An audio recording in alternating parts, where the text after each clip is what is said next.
أعوذ بالله من الشيطان الرجيم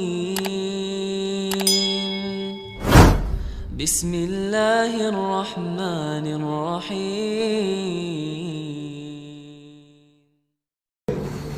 Zikir adalah ibadah kepada Allah. Cuman setiap ibadah yang kita kerjakan harus sesuai panduan Nabi SAW. Begitu. Zikir Nabi kerjakan iya, zikir habis sholat, ada zikir pagi sore, gitu kan? Ada zikir yang beliau baca, misal atau doa dibaca pada malam hari, ada dibaca pada saat sujud, pada saat ruku, ada tempat-tempatnya semua. Nabi SAW kalau memandu itu, ada yang ditentukan tempat-tempat yang ditentukan jumlahnya, gitu kan? Baik, sekarang kita yang ditanya sekarang bagaimana kalau ada orang mati lalu mengadakan acara zikir, bagaimana acara ini? Baik, tanya sekarang, apakah Nabi SAW kalau ada orang mati berzikir di situ? Ada nggak riwayat yang menyebutkan, satu saja riwayat, Nabi SAW pernah ada sahabat Nabi datang, orang mati panggil, ayo sini duduk, duduk berzikir, lalu suruh membaca semua zikir. Belum ada satu riwayat pun masalah itu. Jadi kalau kita menjelaskan ini, bukan, oh ini Ustadz larang zikir, salah ini. Jangan begitu pemahamannya. Kita sedang memandu, meletakkan sesuatu pada tempatnya. Batu bata itu kalau ditaruh pada tempatnya, nanti tembok ini bisa rapi begini, ini karena batu batanya rapi. Ya kan gitu. Kalau menonjol jadi jelek. Kalau kita sedang bertakziah, kita fahami dulu pertama sekali definisi takziah. Meringankan beban keluarga mayit. Bukan untuk mayit. Makanya Nabi SAW kalau takziah ada orang mati disuruh bawa makanan. Hai ahli Madinah, bawakan makanan keluarganya Ja'far. Waktu Ja'far mati syahid di perang Mu'tah. Karena mereka tertimpa apa yang tidak menimpa kalian. Hibur mereka, doain. Begitu. Nabi SAW datang juga selama 3 hari. Tapi gak pernah Nabi duduk zikir sama mereka. Gak pernah sama sekali. Jadi jangan, oh ini berarti larang zikir. Bukan. Letakkan pada tempatnya saudaraku. Kenapa sih kalau kita contohi Rasulullah SAW, apa ruginya? Nggak ada ruginya kan? Sesuai dengan beliau, jadi mudah, jadi simple gitu. Saya pernah jelaskan ini, tapi sekarang saya reviewkan, saya pernah mengalami ada mertua saya meninggal di Jawa Tengah, di Jawa Timur. Kemudian pada saat meninggal di rumah sakit, alhamdulillah kebetulan saya pas ada. Kemudian saya panggil adik ipar saya untuk ngurus sama-sama jenazah. Dibawa ke kampungnya di pedalaman di Jawa Timur. Saya pergi ke sana.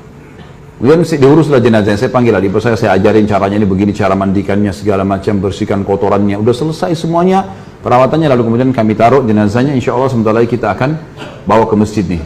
Udah. Ada orang-orang datang semua, kemudian kita bawa ke masjid. Habis sholat di masjid, rupanya ada tradisi-tradisi yang ada. Biasanya orang berdiri dulu, ngomong dulu segala macam, disuruh saksikan ini orang mati begini, isyhadu dan seterusnya, khair semuanya gitu. Baiklah, ini waktu orang mertua saya meninggal tidak pernah kita buat itu. Habis dia disolati, sudah jemaah sekalian sudah disolati, kita bawa ke masjid. Nabi SAW dalam riwayat dikatakan solati sahabat langsung sahabat berlumba-lumba memikul jenazah itu segera. Lalu kata Nabi SAW, kalau di punggung kalian orang saleh, maka dia si jenazah itu ruhnya akan berkata, sungguh gembira, kalian akan membawa dia ke satu tempat yang senang, menyenangkan. Lalu kalau dia orang buruk, maka itu seburuk-buruk yang ada di pundak kalian. Karena dia akan berkata, kemana kalian akan membawanya, sungguh celakalah dia. Begitu seterusnya, sampai dibawa ke kuburan.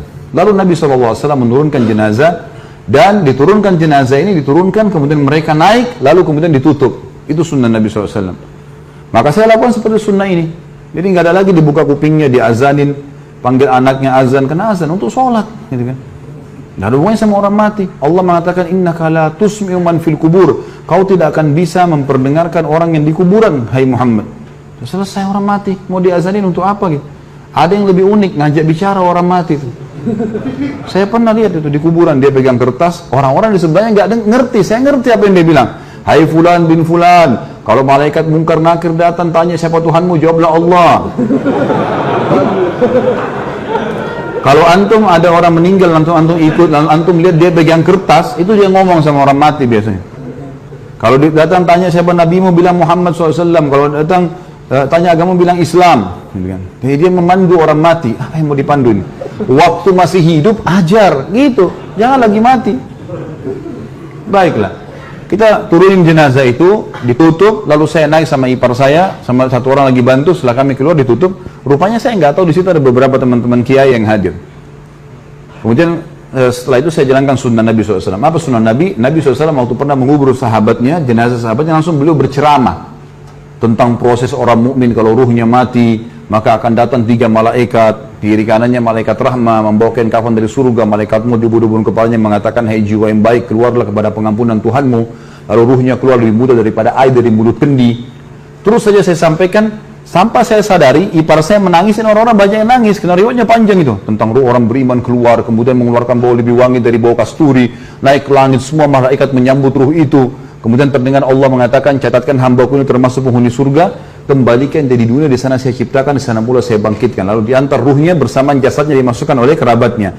3 langkah mereka jalan masih terdengar suara sendalnya. Kemudian barulah datang malaikat mendudukkan dia, tanya siapa Tuhanmu, siapa nabimu, apa kitabmu. Kalau dia orang mukmin, kata Nabi SAW, dia akan menjawab, yuthabbitullahu alladhina amanu bil qawli tsabit fil hayatid dunya wa fil akhirah. Allah akan menetapkan lisan orang-orang beriman untuk menjawab di dunia dan di akhirat. Kata ulama tafsir, di dunia maksudnya adalah kalau ditanya kenapa kamu sholat, kenapa kamu puasa, kenapa kamu haji, kalau dia belajar wahyu dia bisa punya jawaban, gitu kan? Di akhirat maksudnya di kuburan. Kata Ibnu Abbas radhiyallahu anhuma dalam tafsir, ini adalah di kuburan, pertanyaan malaikat di kuburan. Maka dia akan jawab dengan mudah, Tuhanku Allah, Nabiku Muhammad, kitab Al-Quran, sudah selesai. Dibuka baginya pintu neraka. Dilihat neraka, dia ketakutan. Lalu kata malaikat, lihat dari apa Allah selamatkan dirimu. Ditutup, dibuka pintu surga, dayang-dayang, permadani, kelebihan segala macam. Lalu kemudian malaikat berkata, ini tempat kau sekarang. Maka dia pun mengatakan, ya Allah cepatkan waktu karena aku ingin masuk ke dalam surgaku. Lalu datang di sebelahnya orang yang tampan, wangi, bersih, dia kagum. Dia bilang, siapa kamu ini? Sungguh sempurna ciptaan Allah pada dirimu. Dia mengatakan, saya amal soleh yang akan menemani kau sampai hari kiamat. Jadi ibadahnya, sholatnya, semuanya akan menemani dia. Kemudian setelah itu terdengar suara dari langit, Allah mengatakan, bentangkan kuburan hambaku ini seluas pandangan matanya, dan bentangkan jalan ke surganya setiap pagi dan petang. Maka jadilah kuburannya taman dari taman surga. Sebaliknya kalau dia orang kafir atau orang fasik, akan datang 3 malaikat, 2 malaikat penyiksa kiri kanannya membawakan kafan dari neraka, 1 malaikat mau dibunuh-bunuh kepalanya mengatakan, hai jiwa yang busuk, keluarlah kepada murka Tuhanmu. Lalu berserakan di tubuhnya, lalu malaikat menarik dengan keras secara paksa, seperti ibaratnya bulu domba yang dibasahkan lalu dililitkan di pohon berduri dan ditarik dengan keras sehingga berantakan bulu domba itu. Belum sesaat keluar ditangkap malaikat azab, dipakai kain kafan dari neraka lalu dibawa ke atas. Belum tiba di langit pertama, semua malaikat menolak karena mengeluarkan bau busuk dari bau bangkai. Wa na'udzubillah. Lalu terdengar suara dari langit, Allah mengatakan, catatkan hambaku ini termasuk penghuni neraka, kembalikan di dunia karena di sana saya ciptakan, di sana saya akan bangkitkan. Lalu diantarlah bersama dengan jenazahnya diantar oleh kerabatnya. 3 langkah dia masih dengar, setelah itu telapak kaki mereka, setelah itu malaikat lain datang di kuburan mengatakan, mendudukkan dia, tanya siapa nabimu, siapa Tuhanmu, siapa nabimu, apa kitabmu. Dia tidak bisa jawab, dia hanya mengatakan atau apa ya gitu. Saya cuma ikut-ikut dulu orang bilang gitu. Walaupun dia orang muslim tapi banyak dosanya, tidak sempat tobat begitu. Lalu dibukakan baginya pintu surga, dia kagum tercium bau yang wangi. Lalu malaikat bilang, lihat dari apa kamu haramkan dirimu. Kamu bisa di sini, tinggal sholat, tinggal puasa, tinggal patuh, selesai, gitu kan? Masuk sini. Tapi ditutup sekarang. Ini tempat kau sekarang, neraka dibuka dengan siksaannya segala macam. Maka dia berdoa mengatakan, ya Allah jangan kau cepatkan waktu karena aku tidak ingin masuk ke dalam nerakaku. Lalu datang di sebelahnya orang yang buruk tampangnya, baunya busuk, menakutkan. Dia bilang, pergi kamu. Siapa kamu ini? Sungguh buruk ciptaan Allah pada dirimu. Maka dia mengatakan, saya amal buruknya akan menemani kau sampai hari kiamat.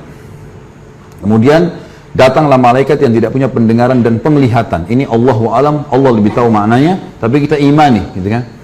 Membawa sebuah besi yang kalau seluruh jin dan manusia bersatu untuk membalikkan, mereka tidak akan mampu.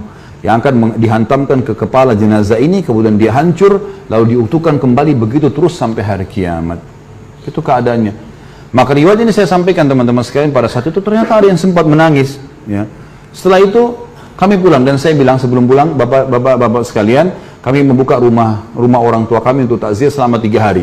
Sunnah Nabi SAW takziah itu adalah begini, datang, doakan, sabarkan kami, dan lagi berminat membawa makanan silakan. Kami tidak siapkan makanan dan minuman, karena sunnah Nabi SAW begitu. Alhamdulillah 3 hari itu nggak ada acara apa-apa, nggak ada ribut-ribut, nggak ada semua. Orang datang, doakan kita, pergi, bawa makanan, pergi. Hanya banyak orang yang datang waktu itu. Tokoh-tokoh masyarakat datang terus ngobrol sama saya, banyak yang bertanya masalah hukum. Sebelum saya pulang ke Surabaya, kemudian balik ke Jakarta waktu itu, ada beberapa tetangga, keluarga mertua saya mengatakan, kami selama ini hadapi kematian belum pernah seperti ini. Kami merasa 3 hari ini nggak ada beban. Dan sekarang seperti kami sudah ikhlas melepaskannya. Sebenarnya sunnah Nabi SAW. Tapi teman-teman sekalian, kalau ada orang yang tetap mau melakukan haknya dia, saya tidak larang ya. Jangan bilang Khalid Basalamah larang, sehingga lagi menyesatkan. Tidak. Silakan buat, yang antum mau buat silakan, bebas, gitu kan. Semua orang bertanggung jawab. Tugas saya menyampaikan saja, gitu kan. Berada di zona aman lebih baik daripada zona yang tidak aman, gitu kan. Walaupun anggap tidak haram, tapi minimal syubhat. Baik, ini sama saja. Lebih baik kita di zona aman. Ada